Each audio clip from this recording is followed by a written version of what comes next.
Selamat siang Pak Panangian. Siang, gimana Ibu? Udah lama nggak ketemu kita nih ya? Iya, datang ke tempat Pak Panangian nih. Iya.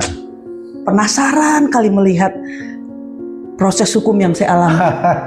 Iya, proses hukum kita memang begitulah Bu, rumit, runyam. Gimana kira-kira? Bukan yang hanya Ibu rumit rumit dan runyam. Iya. Ada hal-hal yang strateginya luar biasa untuk melawan hukum gitu. Strategi untuk melawan hukum untuk ya. melawan hukum. Iya. Tapi di dunia hukum gitu ya. Jadi gimana? Apa yang Ibu rasakan? Iya, jadi perkara saya punya gugatan di Pengadilan Negeri tahun 2003 ya Pak ya. Oke, yang ini perkara yang lama itu ya. Perdata ya. Perdata yang kita juga pernah bicarakan itu ya. Iya. Ya, jadi, lalu? Itu kan masalah jual beli, udah putus ya 2003 nomor 94 itu gugatan saya sudah putus. Yang isi putusan itu jual beli sah, gugatan kita dipenuhi lah. Dimenangkan. Ya. Pengadilan tinggi juga menguatkan. Ya. Itu diputus tahun 2006. PT-nya 2006 ya. PT-nya 2006. Lalu? Nah, saya kan ada di objek itu ya Pak. Waktu itu kita di Pengadilan Negeri kita mohon diletakkan sita jaminan yang memohonkan kita. Ya, sebagai saya penggugat. dan CS ya sebagai penggugat terhadap objek sita jaminan yang ada di Jalan S. Parman nomor 320/64 ya. Nah, waktu itu pengadilan apa istilahnya Pak? Penetapan itu apa menyatakan sah berharga sita jaminan. Itu biasa memang. Iya. Dan saya ada di objek itu Pak. Tinggal di objek perkara. Itu yang saya mengerti itu dititip ke saya. Ya, tidak boleh dirusak, tidak boleh dialihkan atau apapun gitu. Jadi saya merasa ini tanggung jawab hukum yang berat juga bagi saya gitu. Nah, setelah putusan PT menguatkan putusan PN, para tergugat ini kasasi ke Mahkamah Agung. Ya. Kasasi ke Mahkamah Agung, dibatalkan nih putusan PN dan PT. Dibatalkan tahun 2006 itu Pak. Saya tahu putusan kasasi. Jadi sekitar tahun 2010 saya mendapatkan serangan dari mereka mau memasuki lokasi objek sita jaminan yang saya tempati ini di 2010, 3 Februari 2010. Artinya pihak tergugat itu yang tadinya tergugat. Itu adalah pengacaranya dan juga anaknya. Oke. Anak dan adik dari tergugat ya pengacaranya. Nah, dia masuk dengan para preman. Saya menulis surat ke Pengadilan Negeri. Ya. Saya tulis surat ke Pengadilan Negeri tanggal 23 Februari 2010 dijawab oleh Pengadilan Negeri. Tanggal 8 Maret 2010. Mereka mengatakan benar bahwa Pengadilan Negeri pada tanggal 23 Desember 2003 dengan nomor perkara 94 PDTG 2003 PN Medan telah menjatuhkan putusan baik itu di PN dan di PT. Nah, di semua PN, PT dan Mahkamah Agung kasasinya ya, maaf ya Pak. Ya. Dijelaskan oleh Pengadilan Negeri kepada saya tanggal 8 Maret 2010. Nah, tapi kesimpulan setelah saya bertanya, saya mengalami apa yang Ibu pertanyakan ke Pengadilan Negeri waktu itu intinya? Iya, saya bilang begini, mohon penjelasan hukum atas peristiwa masuknya secara paksa ke dalam rumah saya di Jalan S. Parman 320/64 Medan. Oke, lalu dijawab oleh PN Medan. PN Medan tanggal 8 Maret mereka membenarkan memang ada perkara di dalam rumah di objek Jalan itu S. Parman itu dengan nomor yang tadi ya Pak ya. Dan kemudian dia menjawab putusan PN seperti ini, putusan PT sesuai dengan apa yang saya tahu. PN memenangkan kita, kemudian PT, dan kemudian di kasasi memang dikatakan membatalkan putusan Pengadilan Tinggi Medan yang menguatkan putusan Pengadilan Negeri. Itu 2006 putusan ini Pak. Putusan di MA itu 2006 juga ya? Iya, 2006. Soalnya tadi saya dengar 2006 juga putusan di PT. Sorry, 2000 putusan PT itu 2004 Pak, maaf ya. Nah, putusan PN-nya putusan Mahkamah Kasasinya 2005. Sorry, 2005. Oh, 2005 putusan kasasi. Kasasinya 2005, 1749 nomornya. Oke, lanjutlah Ibu. Nah, jadi pengadilan menjawab seperti ini, bahwa terhadap perkara tersebut sampai saat ini tidak ada diajukan permohonan eksekusi, sehingga tidak ada proses eksekusi atau unmanning. Oke. Yang kedua, dikatakan pengadilan bahwa dalam hal saudari ada mengalami atau menerima perbuatan yang bersifat memaksa dengan melakukan eksekusi sendiri yang dilakukan orang lain, hal tersebut merupakan perbuatan melawan hukum dan saudari dapat melaporkannya kepada yang berwajib. Itulah balasan yang disampaikan PN Medan kepada Ibu ya. Ya, Pak. Oke. Sebetulnya clear jawaban itu ya. Ya. Lalu sekarang apa kira-kira, ini kan kita yang kedua atau yang ketiga ini kita sudah diskusi. Nah, sekarang kira-kira apa yang ingin Ibu tanyakan, ingin Ibu sampaikan ke kami, ke kantor kami ini lewat diskusi dan pembicaraan kita ini? Ya, yang mau saya sampaikan begini loh Pak. Saya melihat peristiwa itu dan diperintahkan oleh pengadilan itu melawan hukum, melaporkan pada yang berwajib, saya melaporkannya kepada yang berwajib. Dalam hal ini kepada polisi? Polisi. Ya, oke. Kemudian polisi ini memproses itu sampai P21 ya di kejaksaan. Ya. Dan sudah diputus di pengadilan negeri tindak pidana ini, nomor putusnya 459 itu Pak ya, yang menyatakan memutuskan mereka bersalah masuk itu. Oke. Penjara 5 bulan. Pasal 335. Pasal 335. Iya. Kemudian pengadilan tinggi menguatkan putusan pengadilan negeri. Nah, jadi setelah dikuatkan itu, saya ingat sekali jaksa mengatakan ini sudah inkrah. Oke, sudah inkrah. Karena sesuai SEMA tidak bisa lagi kasasi. Karena hukuman di bawah 1 tahun itu Pak. Nah, ancaman hukumannya maksimal 1 tahun kalau pasal 335. Iya. Iya. Jadi jaksa mengatakan ini sudah inkrah. Jadi akhirnya ya saya sebagai penanggung jawab objek serta jaminan, waktu masa sidang pun saya terus menginformasikan kepada Ketua Majelis Hakim waktu itu. Pertama-tama sidang itu Ketua Majelis Hakimnya Bapak Erwin Mangatas Malau SH.MH. Ya. Saya bilang tolong ditinjau lapangan, di sidangnya di lapangan melihat bahwa itu barang sita jaminan yang dirusak, ya, yang dirusak baik itu saya supaya ditinjau lah. Jadi itu bukan karena ulah saya, tapi ada orang yang melakukan pengerusakan itu. Katakanlah Ibu merasa Ibu punya tanggung jawab untuk menjaga barang sitaan itu ya, karena memang ketika dilakukan sita jaminan kan ada kata-kata atau narasi yang tertulis di situ, barang sita jaminan ini dititipkan kepada orang yang tinggal di objek perkara. Biasanya seperti itu memang. Oke.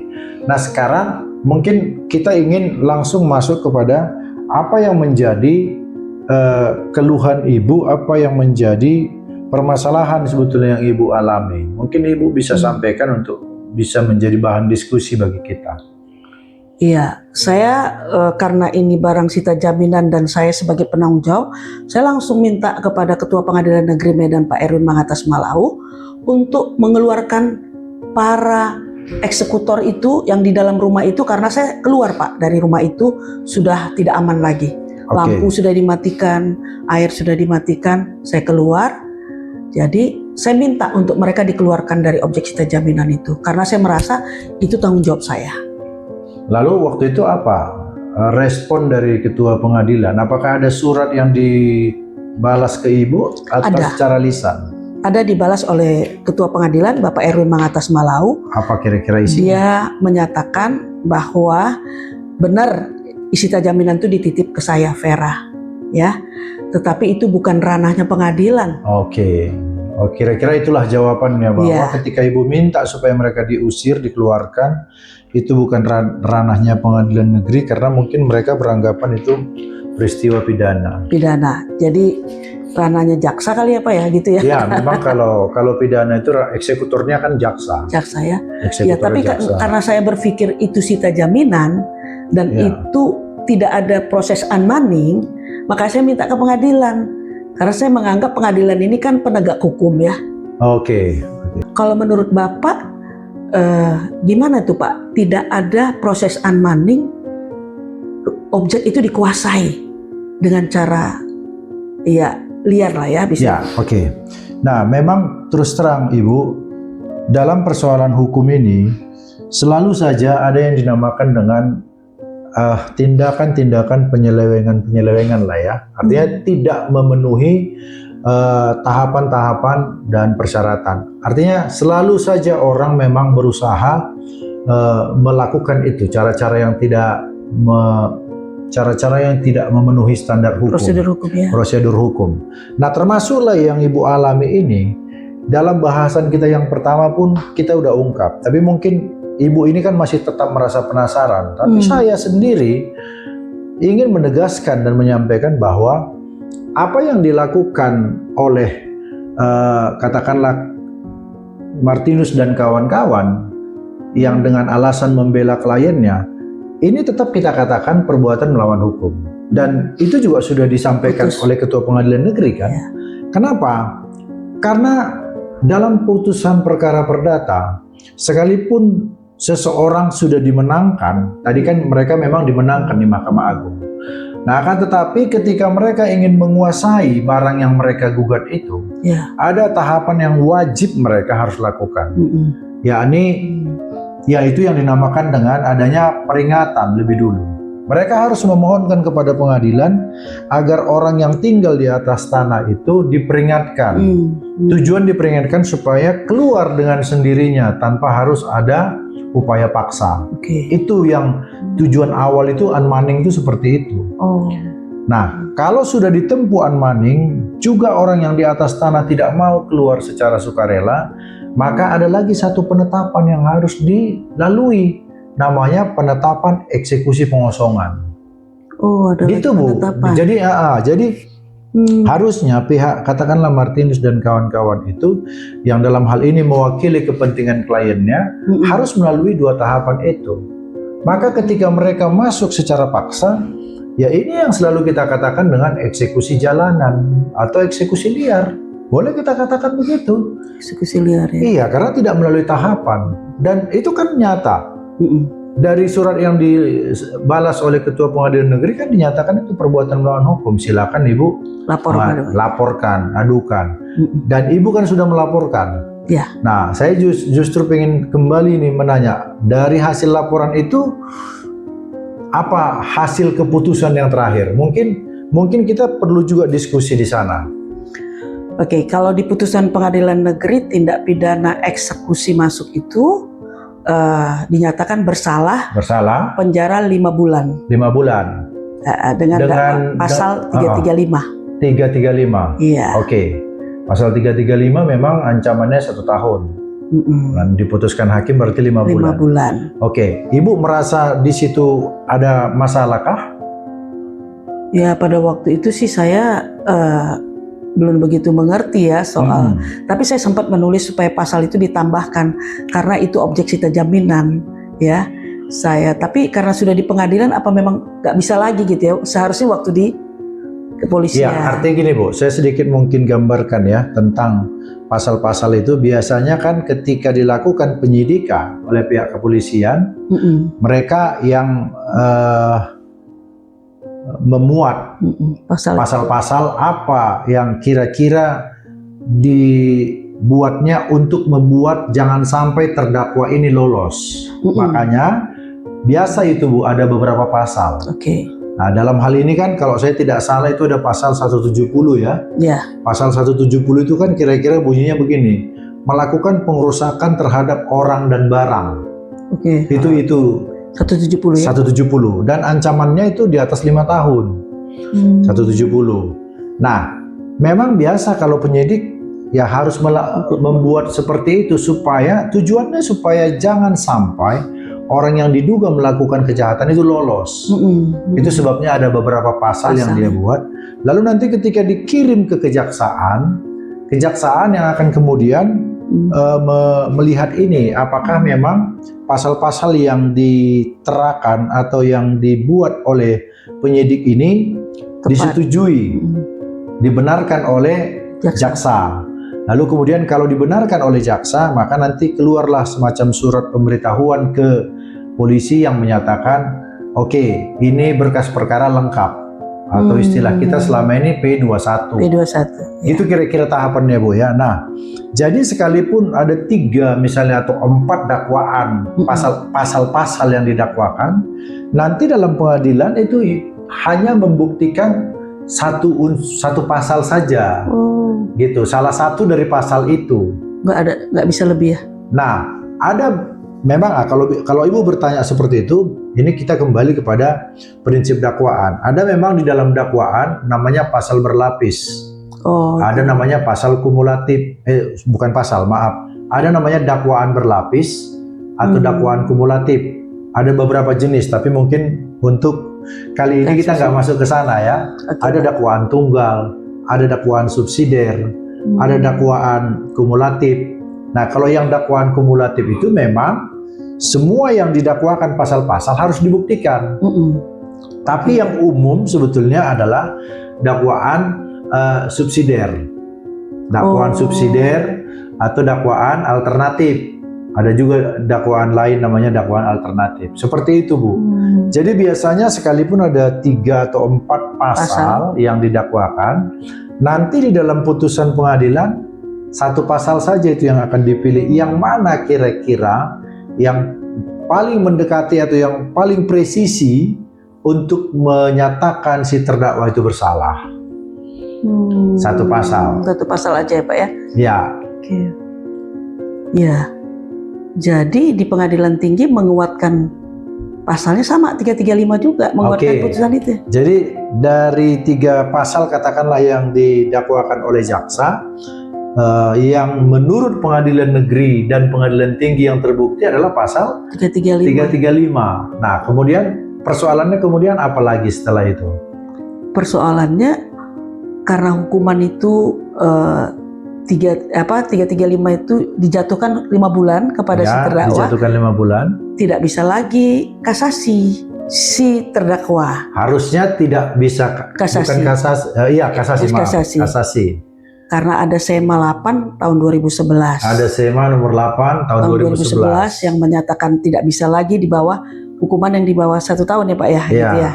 Nah, karena itulah saya minta kepada ketua pengadilan, karena saya anggap itu barang sita jaminan, tetap ke konteks sita jaminan nih ya. Saya meminta ini supaya dikeluarkan gitu. Karena ini menurut saya tidak sesuai dengan hukum, karena nggak ada proses unmanning gitu ya. Nah, itulah Pak. Jadi tapi apa balasan surat dari ketua pengadilan ketika Ibu bilang supaya ini tidak dikirim ke kasasi? Ya, dia mengatakan ada 3 dakwaan.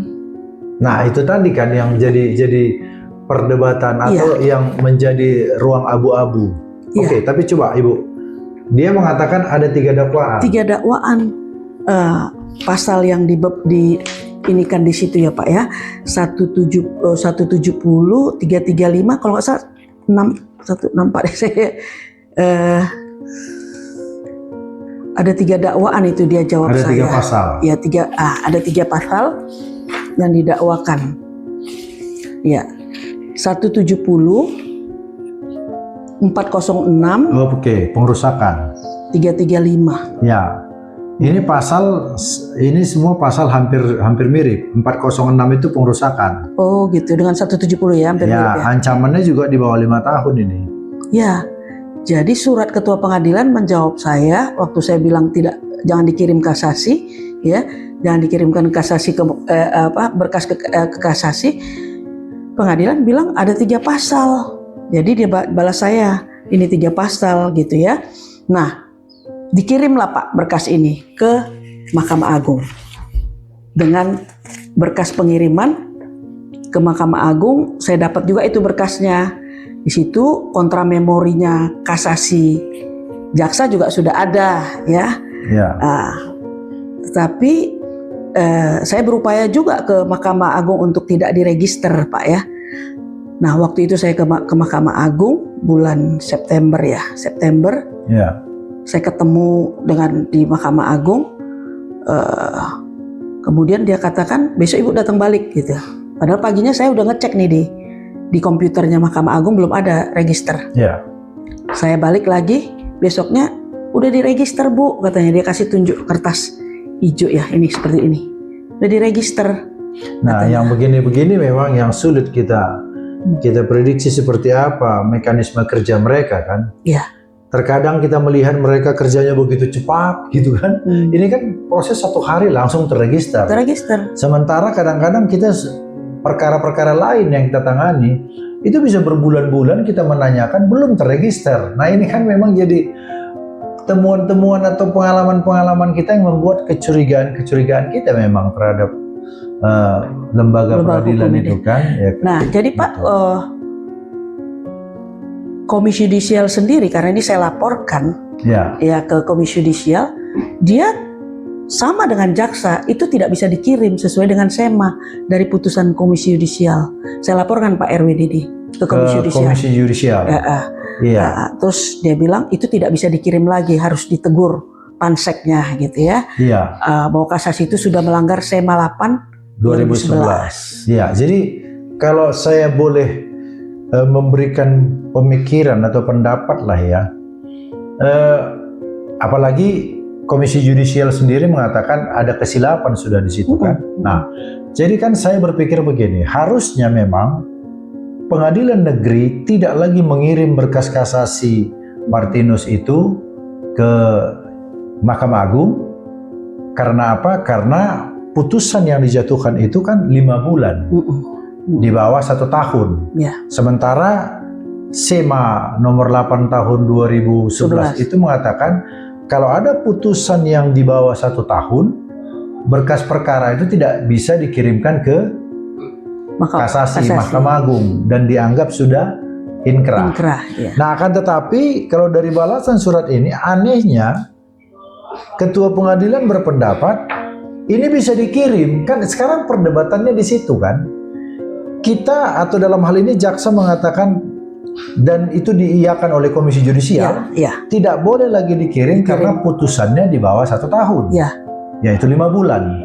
Nah, akan tetapi Ketua Pengadilan menafsir, kalau menurut kami dia menafsir dengan mempunyai sudut pandang yang berbeda. Dia mengatakan ini tetap bisa dikirim karena ada pasal lain yang ancaman hukumannya di atas 5 tahun. Nah, kami sendiri merasa begini, harusnya Ketua Pengadilan Negeri tidak bergerak kepada jumlah dakwaannya, tidak bergerak kepada banyaknya pasal dakwaan lagi. Harusnya dia bergerak atau mengerucut kepada pasal yang sudah diputuskan oleh PN dan PT. Harusnya dia mengerucut ke sana. Jadi artinya begini, karena pengadilan negeri dan pengadilan tinggi sudah meyakini bahwa perbuatan yang dilakukan terdakwa adalah pasal 335, ya berarti dia harus tunduk kepada ketentuan di pasal 335 yang namanya putusannya di bawah 1 tahun, dia tidak bisa kasasi. Harus begitu dia. Pendapat kami seperti itu, Bu. Jadi ini udah di luar kewenangan. Udah melanggar kewenangan hakim yang sudah memutus ya, majelis hakim. Iya, akhirnya kan kita berpikir, ya pada masa itu hakim pengadilan negeri dalam hal ini KPN-nya itu sudah melanggar SEMA nomor 8 tahun 2011 itu. Nah itu mungkin pendapat kami kalau Ibu tanya tentang kasasinya itu yang kebetulan akhirnya jadi membebaskan terdakwa dalam waktu 2 bulan. Jadi artinya nanti kita lihat alur ceritanya ini memang semua ini ada rangkaian untuk satu goal. Apa kira-kira yang Ibu lihat goalnya mereka itu? Jadi setelah bebas terdakwa, tanggal 29 November putusan kasasi putusan kasasi tanggal 29 November 2012. Nah, dan putusan itu diserahkan oleh Pengadilan Negeri kepada terdakwa tanggal 10 Juni 2013. Oh, berarti ada kira-kira 7 bulan. 7 bulan. Nah, si terdakwa ini memohon kepada Pengadilan Negeri untuk sita jaminan itu diangkat, Pak. Oke. Lalu? Mohon untuk diangkat oleh pengadilan yang mana pada waktu itu masih Bapak Erwin Mangatas Malau sebagai ketua pengadilan. Oke. Permohonan itu 10 Juli 2000. Juli apa Juni? Juni waktu diserahkan putusannya Pak ya. Oh, Juni waktu diserahkan putusan kasasi kepada terdakwa. Oke. 10 Juli sebulan kemudian dia memohon untuk diangkat sita kepada Ketua Pengadilan Negeri. Ya. Dia sudah di objek sita jaminan ini. Dia sudah berada di atas. Sudah dikuasainya Pak. Iya.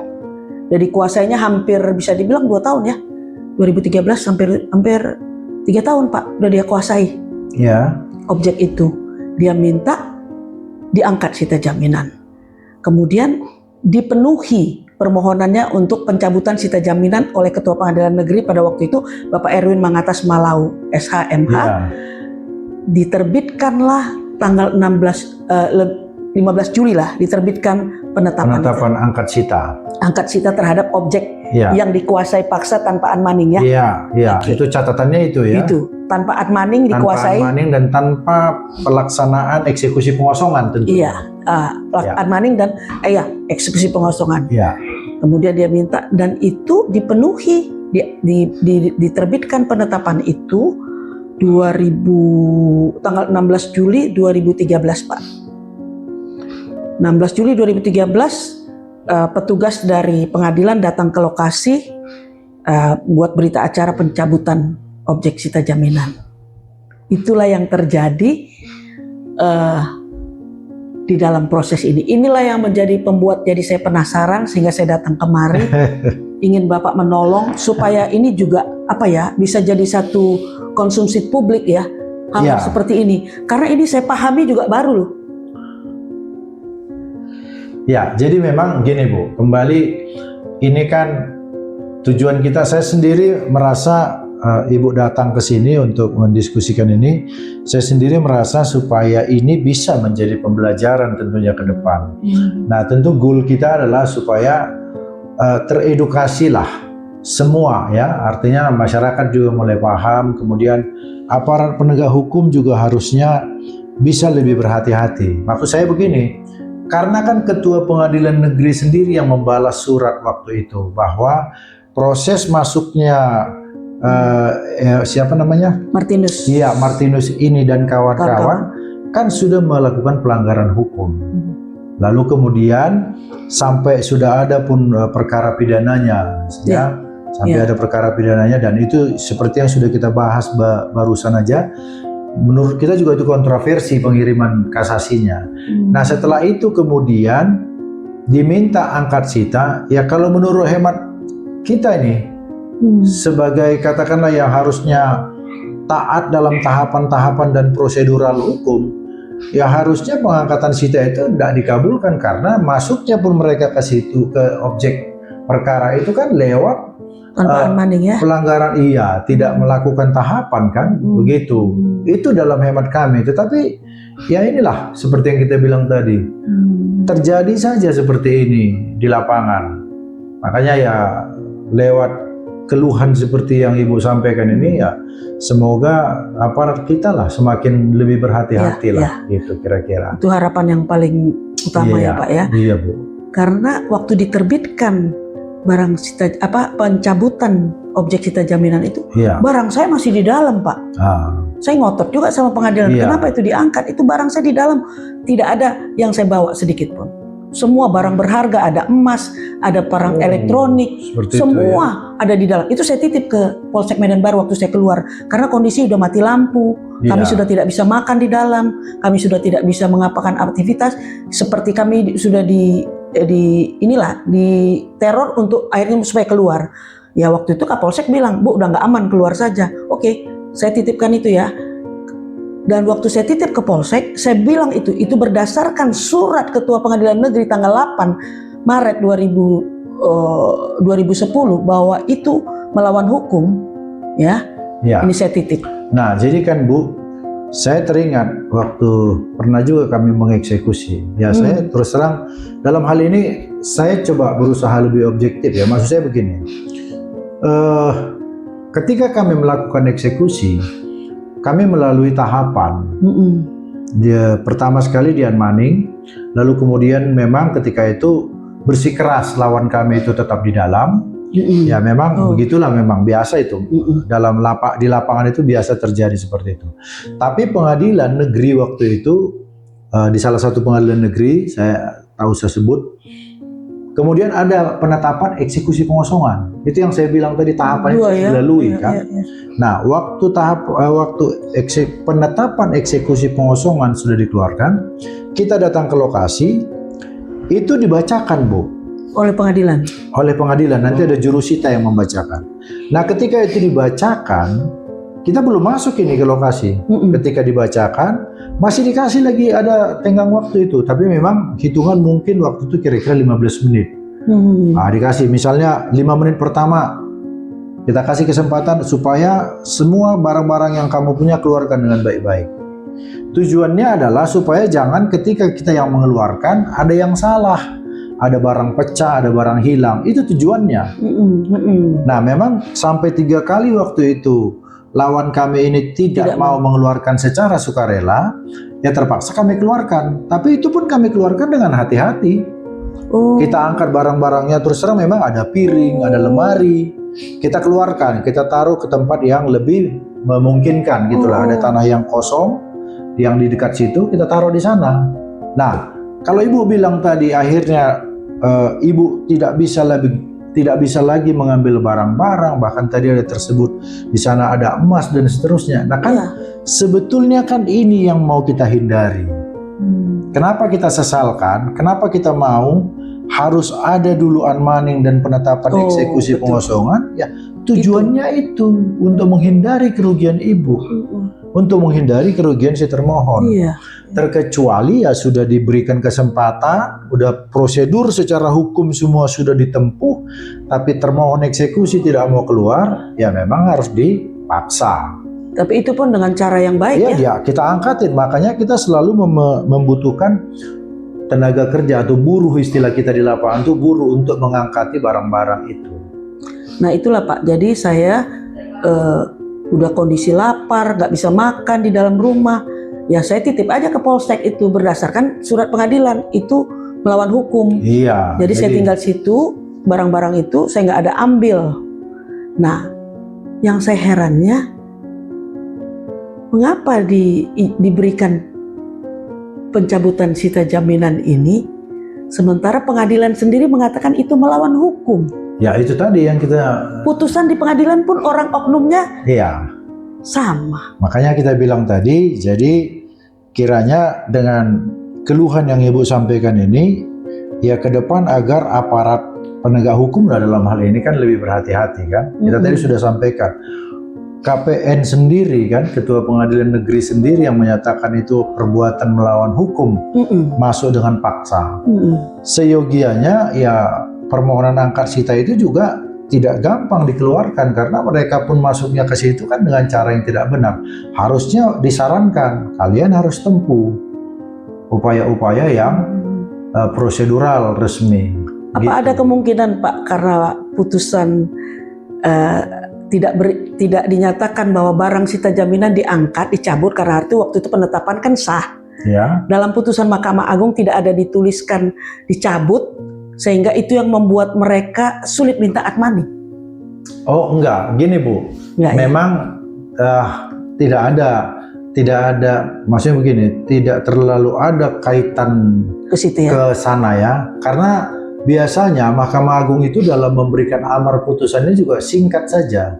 Jadi misalnya menolak kasasi, kalau pidana dia menolak kasasi terpidana, atau sebaliknya menolak kasasi dari jaksa. Hanya itu saja. Dia tidak lebih rinci lagi amar-amarnya itu.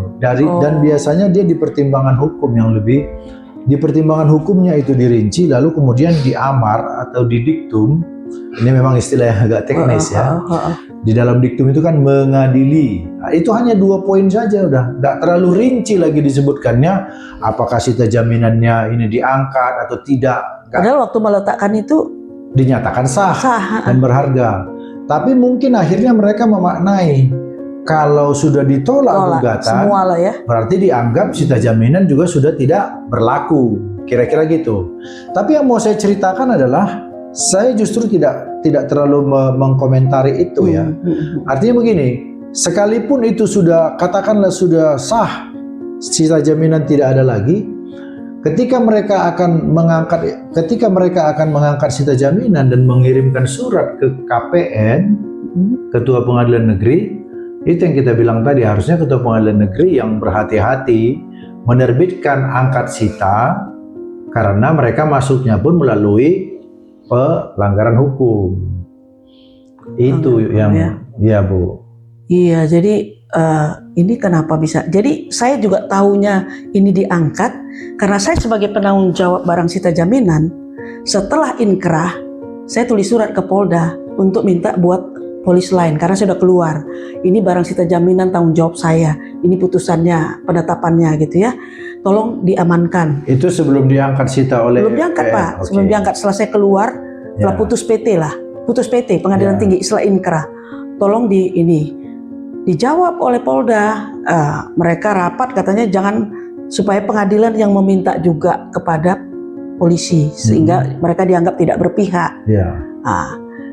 Saya buatlah surat itu Pak ke Pengadilan Negeri, minta supaya buat surat ke ini surat dari Rawasidik dari Mabes ya Pak, dari Polda. Jawabannya dikatakan, Bu Vera, Ibu minta supaya mohon PN memohon pengamanan sita jaminan sehingga dengan dasar surat Ibu PN bisa minta bantuan kami, begitulah kira-kira polisi. Kemudian saya minta ke pengadilan. Nah inilah jawabannya Pak, bahwa jadi saya tahu itu sudah diangkat 2013, inilah di surat ini 2014 Pak. Saya tahu sudah diangkat sita jaminan. Setelah saya minta mau diamankan polisi gitu ya, karena saya merasa saya penanggung jawab ya dari barang sita jaminan. Tapi ternyata sudah diangkat. Ternyata dijawab oleh PN sudah diangkat. Atas permohonan si mantan terdakwa lah saya bilang ya, Martinus, kepada Ketua Pengadilan Negeri pada waktu itu Bapak Erwin Mangatas Malau. Ditulis nih bahwa selanjutnya berdasarkan penetapan Ketua Pengadilan Negeri Medan, ditulis Erwin Mangatas Malau SA telah menerbitkan penetapan pengangkatan sita jaminan 15 Juli. 2013. Ya itulah Bu, seperti yang kita bilang tadi. Selalu saja kita memang menemukan ada celah-celah hukum yang dimasukin oleh orang-orang yang katakanlah tidak ingin menegakkan hukum itu secara konsekuen ya. Kami memang mengatakan begitulah, terpaksa. Ya kalau saya menduga sih Pak ya, dengan kasasi dipaksa, dikirim ke Mahkamah Agung, bebas, arahnya ke sini. Gitu ya? Iya, karena saya aktif terus begitu waktu proses pidana itu, aktif terus memberitahu ini sita jaminan. Ini sita jaminan yang dirusak gitu. Kalau tidak saya aktif pada waktu itu mempertahankan sita jaminan, ada kemungkinan seperti Bapak bilang tadi di putusan itu nggak pala dibuat lagi ya. Mungkin nggak diangkat lah, udah otomatis dia udah menguasai, nggak perlu lagi diangkat gitu ya Pak ya. Nah, tapi karena saya aktif terus ke polisi, saya minta pengamanan semua, gerah juga kali mereka. Akhirnya dibuatlah permohonan pengangkatan sita jaminan. Ya, jadi begitulah Bu. Memang masih begitu banyaklah pembenahan yang harus dilakukan di negara kita, khususnya dalam bidang hukum juga ya. Cuman saya begini loh Pak, pengadilan ini saya anggap seperti mereka itu gimana ya, dia yang mengatakan tidak ada permintaan unmanding ya, itu melawan hukum, laporkan. Dan itu pada waktu itu posisinya Pak Erwin Mangatas Malau ini sebagai wakil di situ, wakil ketua pengadilan, pasti sangat tahu, dia juga ketua majelis di perkara itu, ya. Tapi kenapa kemudian dia yang mengangkat sita? Jadi kita kan bisa menduga ini memang udah rekayasa, seperti termasuk permainan gitu ya. Udah ada rencana ya, dengan kasasi dilanggar, SEMA 8 ya, kemudian dibebaskan supaya bisa memohon itu, mohon pencabutan, dan pencabutan itu prosesnya cepat sekali Pak. 10 Juli diminta permohonan oleh Martinus, diterbitkan 15, 16 langsung ke lapangan. Ya, itulah yang saya bilang juga tadi kan, kadang-kadang padahal susah kali biasanya minta kita ketika kita berurusan kok rasanya lambat sekali. Tetapi ketika kita misalnya melihat ada atau menemukan orang lain bisa hitungan hari 2-3 hari bisa terjadi. Bisa Gitu terjadi kan? Jadi ya. memang runyam lah memang. Ada pertanyaan saya, Pak. Ya, betul. Kalau sita jaminan dicabut, diangkat, apakah di dalam itu ditulis ditembuskan ke BPN di dalam penetapan itu? Di dalam sidang, di dalam penetapan atau di dalam waktu meletakkan ya? Ditembuskan Oke. ke ya, waktu dicabut, Pak ya. Ya. Itu ditembuskan Kelurahan Petisahulu, kantor Badan Pertanahan Kota Medan, untuk dicatat dalam buku tanah. Karena saya blokir ini. Oh iya, memang itu aturannya, Bu. Jadi kalau ada memang harus ditulis di sini, memang. Ya, artinya gini, kalau secara ketentuannya saya tidak begitu mendalami, tapi maksudnya begini, logikanya begini, Bu. Seandainya pun tak tertulis di sini, ya, mereka wajib mengirimkan itu kepada lurah dan kepada BPN. Karena apa? Tujuannya adalah supaya suatu waktu pemilik tanah atau katakanlah istilah kita pemenang perkara, ketika dia akan menjualnya gitu, mengalihkan ke pihak lain, itu tidak lagi ada halangan. Karena ini kan sita ini tercatat di BPN. Ya, kalau dia sudah sertifikat, tercatat dia di BPN. Nah, kemudian kenapa perlu ke lurah? Supaya lurah juga tahu bahwa di warganya itu di mana apa tanah-tanah siapa aja misalnya yang terkena masalah. Tujuannya ke sana, Bu. Jadi ya ini memang kalau saya sih ini setuju karena apa? Ini kan juga kembali seperti cita-cita kita bagaimana supaya hukum itu clear kan, supaya juga ya katakanlah kalau suatu waktu si pemenang ini mau menjual barangnya supaya si pembeli tidak membeli barang dalam keadaan tersita. Ya artinya penetapan pencabutan ini aja sudah ke lokasi, saya pikir kan cukup ditunjukkan ke BPN sudah dicabut ya. Tapi ini saya herannya, pertanyaan saya Pak ya, di dalam penetapan itu loh dibuat ditembuskan di sini, telah diangkat, dicabut. Demikian diperbuat berita acara ini dan ini dikirimkan kepada. Iyalah, supaya ya memang supaya mempertegas. Dalam itu, ini ya. Ya, supaya mempertegas. Supaya juga memang di kemudian hari tidak ada lagi masalah. Dalam hal itu kita setuju lah, tapi kan ada hal yang mereka langgar juga. Dalam hal ini mereka clear gitu ya, tindakannya semua tahapannya kayaknya benar ya. Gitu, ya, bagus, tapi di dalam tindakan yang lain tidak memenuhi gitu kan, kesalnya kita atau kekecewaan kita di situ. Iya, saya kecewanya di situ dan setelah itu dicabut, diangkat. Anehnya Pak, ini pertanyaan saya lagi ya. Pada waktu diputus di kasasi bebas si terdakwa Martinus tanggal 29 November 2012, diserahkan ke dia 2010 putusan bebas dia memohon di Juli. Tunggu. Kenapa 2010 diserahkan ke dia? Tapi 2013 diserahkan ke dia. Maaf, 2013 diserahkan ke dia 11 Juni. Kemudian dia memohon 10 Juli 2013 untuk dicabut sita jaminan. 16 Juli dicabut sita jaminan. Pertanyaan saya lihat di situ diserahkan ke jaksa, putusan dia bebas itu 2 September 2013. Jadi dia udah lakukan ini permintaan permohonan pencabutan, udah dilakukan proses ini semua, baru itu diserahkan putusan dia bebas, diserahkan ke jaksa penuntut umum 2 September 2013. Ini pertanyaan saya. Saya belum dapat di mana apanya. Maksudnya gini, dia kan diputus 29 November 2012.